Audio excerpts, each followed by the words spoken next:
तहसीलदारांच्या आदेशाने बोटिंगच्या माध्यमातून पूरग्रस्त भागातील पाणीपुरवठा सुरळीत। अखेवाट दुर्घटनेनंतर प्रशासनाचं पाऊल।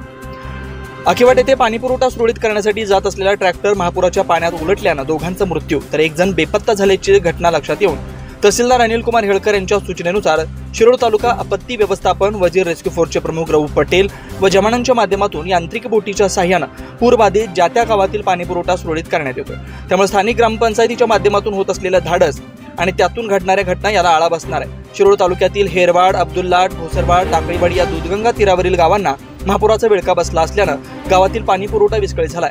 अखेवाट येथे घडलेल्या दुर्घटनेनंतर तहसीलदार अनिल कुमार हेळकर यांनी शिरोळ तालुका आपत्ती व्यवस्थापनाच्या माध्यमातून वजीर रेस्क्यू फोर्स आणि स्थानिक वायरमॅन यांना सूचना देऊन ज्या त्या गावातील पाणीपुरवठा सुरळीत केला जातोय। त्यामुळे प्रशासनाने घेतलेल्या या निर्णयाचं पूरबाधित गावातून स्वागत होत आहे।